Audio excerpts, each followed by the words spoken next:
2025년 5월 14일 수요일 날마다 솟는 샘물 말씀 묵상입니다.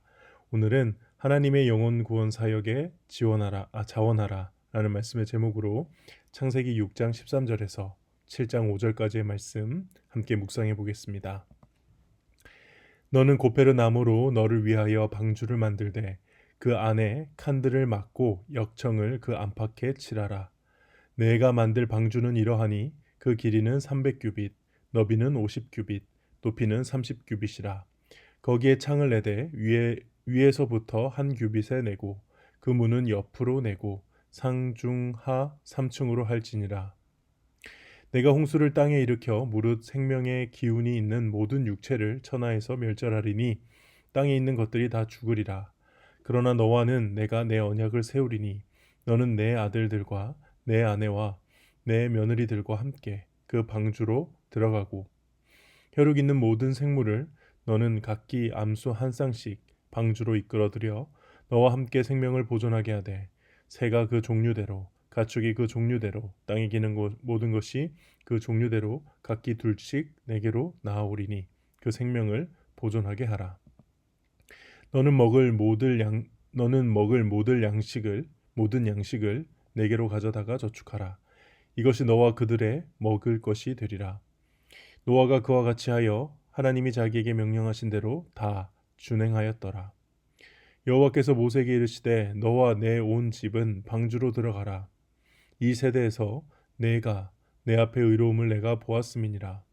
너는 모든 정결한 짐승은 암수 7씩 부정한 것은 암수 2씩을 내게로 데려오며 공중의 새도 암수 7씩을 데려와 그 씨를 온 지면에 유전하게 하라. 지금부터 7일이면 내가 40주야를 땅에 비를 내려 내가 지은 모든 생물을 지면에서 쓸어버리리라.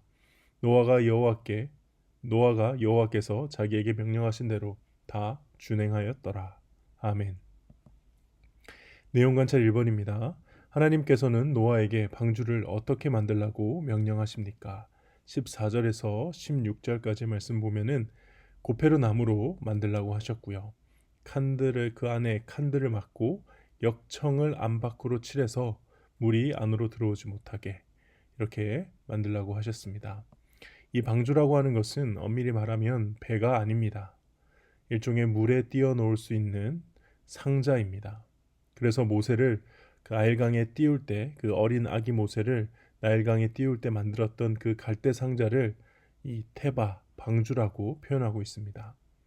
그래서 자체 동력은 없지만 물에 잘 떠 있고 안에 물이 스며들지 않도록 역청을 칠한 매우 큰 상자를 만들라고 지금 하나님께서는 명령을 하시는 것입니다. 그래서 방주에 탄 노아와 가족들 그리고 동물들은 그 방주 안에서 오직 하나님밖에 의지할 데가 없죠. 스스로 운전할 수 있는 것도 아니고 지킬 수 있는 것도 아니고 오직 그 배를 움직이시고 어디로 인도하실지는 오직 하나님에게 달려 있는 것입니다. 내용 관찰 2번입니다. 하나님께서는 방주 안에 어떤 짐승들을 들어가게 하셨습니까?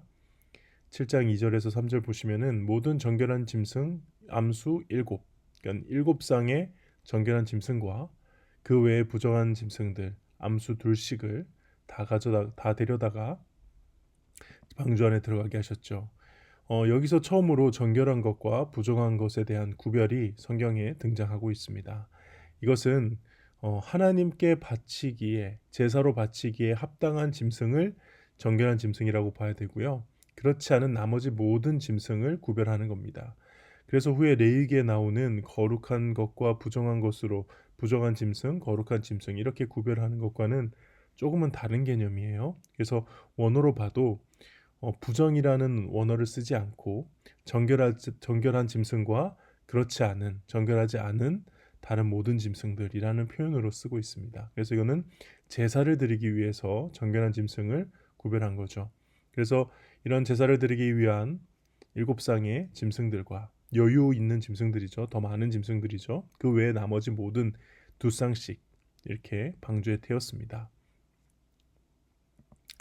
연구와 묵상입니다. 하나님께서 방주를 건축하는 방법과 온 인류를 심판하시는 계획을 노아에게 구체적으로 설명하신 이유는 무엇입니까?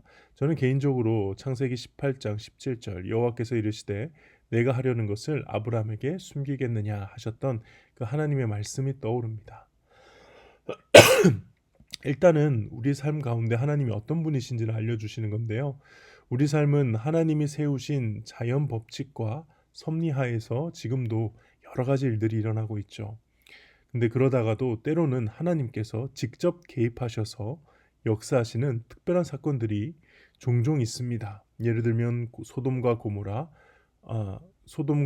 고모라의 멸망이나 애굽의 10가지 재앙, 출애굽 사건들 이런 것들은 하나님이 개입하신 하나님의 특별한 사건들이죠. 지금 노아가 대비하고 있는 이 홍수는 하나님께서 개입하셔서 세상을 심판하는 아주 특별한 사건이었습니다. 그렇기 때문에 우리는 이 하나님께서 세상을 창조하시고 나서 만들어 놓고 나서 아무 관여도 안 하시는 그런 이신론적인 하나님이 아니라는 것을 오늘 본문을 통해 한 번 더 확인할 수 있죠. 또한 노아는 이 아까 창세기 방금 18장 말씀처럼 아브라함이 하나님께서 아브라함에게 하셨던 것처럼 하나님의 심판 사역의 동역자로 노아를 삼아 주셨기 때문에 그런 것입니다. 이후에 아브라함에게도 이 소돔과 고모라의 멸망 전에 있는 모든 것들을 다 말씀해 주시죠. 그래서 하나님께서는 하나님과 동행하는 사람에게 당신의 뜻과 계획을 알려주신다는 것을 또 오늘 본문을 통해서 알 수 있는 겁니다. 느낀 점입니다. 세상을 구원하기 위해 홍수 심판과 방주 건축의 모든 것을 주도 면밀하게 계획하시는 하나님을 보면서 무엇을 느낍니까? 하나님께서는 사실 지금도 우리에게 당신의 구체적인 계획과 뜻을 알려주고 계십니다. 바로 성경을 통해서 그렇죠. 우리는 오늘도 이 말씀 묵상이라는 걸 통해서 하나님의 계획과 뜻을 아는 가운데 이 세상을 살아갈 수 있습니다. 우리도 지금 노아처럼 사는 겁니다. 그래서 노아가 하나님의 구원 사역과 심판 사역에 동역했던 것처럼 우리도 그렇게 살기 위해 그리스도인으로서 부르심을 받은 것입니다. 근데 그런 삶이 때로는 지루할 수 있어요. 이 노아가 방주를 짓는데 걸린 시간을 생각하면요.